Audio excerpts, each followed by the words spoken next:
চুন চুনকে মারুঙ্গা। আপনাদের খবর আছে। আমি যখন ইলেকশন করেছিলাম জাতীয় নির্বাচনে, তো তখন তো আমি ট্রাক মার্কায় নির্বাচন করেছিলাম। তো সে সময় ক্যাম্পেইন করার সময় খুব ছোট্ট কিন্তু ভীষণ আবেগঘন একটা সিচুয়েশন আমি ফেস করেছি। সেটা হচ্ছে যে প্রত্যেকটা এলাকায় এরকম গুচ্ছ গ্রাম আছে, কিন্তু আপনারা জানেন যে এক জায়গায় একই রকমের বেশ অনেকগুলো বাড়ি আছে, যেগুলোকে আমরা গুচ্ছগ্রাম বলি।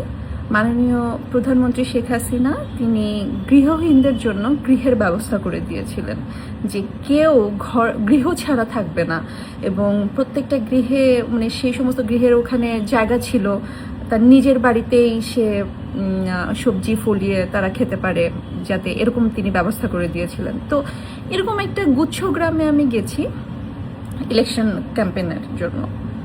তো একটা দাদি সামনে পড়েছে, তারা বিকালবেলা সবাই একসাথে বসে আড্ডা দিচ্ছে, এরকম কিছু একটা। তো আমি গেলাম, যে বললাম যে দাদি, আমি মাহি, আমি ট্রাক মার্কায় নির্বাচন করছি, আপনি কিন্তু আমাকে ভোট দিবেন।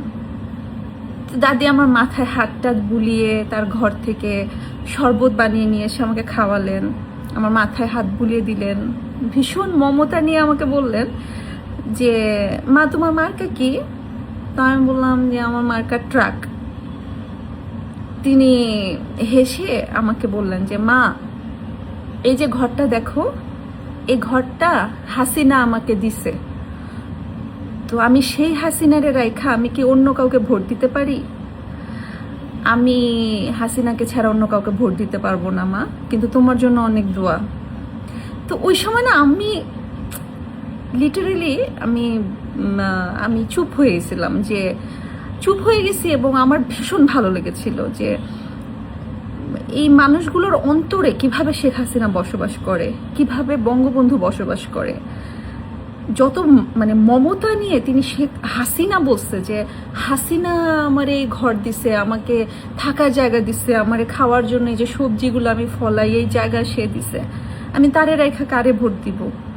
এই কথাটা শোনার পরে আমার মনে হয়েছে যে আমি বলছি যে দাদি, আপনি উনাকেই ভোট দিবেন, অবশ্যই আপনি উনাকেই ভোট দিবেন, এবং আপনি দেখবেন যে আপনার আশেপাশে যারা আছে সবাই যাতে উনাকে ভোটটা দেয়। এরকমভাবেই না বাংলাদেশের প্রত্যেকটা ঘরে ঘরে শেখ হাসিনার বসবাস করে, বঙ্গবন্ধু বসবাস করে, শেখ হাসিনার আদর্শ মমতা বসবাস করে। এই যে আপনারা যারা গুপ্ত আছেন না, এই গুপ্তগুলোর বাসায় যারা মা বোনরা আছে, বয়স্ক যারা আছে, সবাই যে মনের অজান্তে বলে না যে আগেই ভালো ছিলাম, আগে দেশটা নিরাপদ ছিল, সো তারা নিজেরাও জানে না যে তারা শেখ হাসিনাকে সাপোর্ট করে। তো আপনারা এখন যে ভং ধরছেন না, এখন আবার ওই অগাস্টে যেরকম, জুলাই অগাস্টে যেরকম অ্যাক্টিং শুরু করছিলেন, নিজেরাই স্কুল পড়ুয়া বাচ্চাদেরকে মেরেছেন।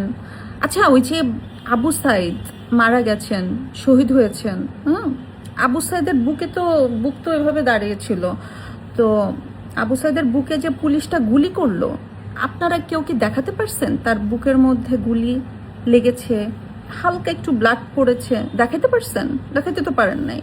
সে কিভাবে মারা গেল?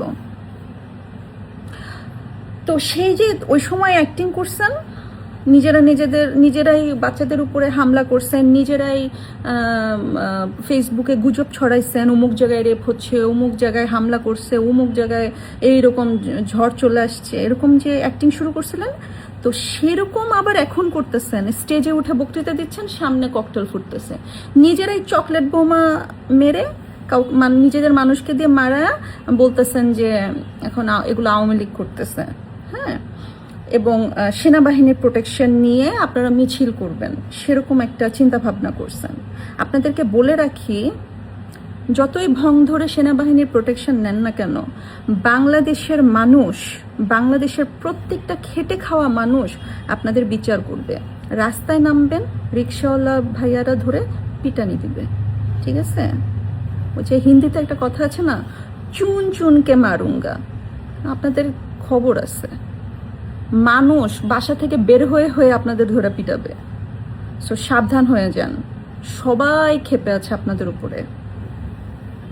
সময় থাকতে এই সমস্ত অ্যাক্টিং বন্ধ করেন, ভং ধরা বন্ধ করেন, ঠিক আছে? নিজেদের খ্যাতাবালিশ গুছান। আপনাদের জায়গা এই দেশে বেশি দিন নাই।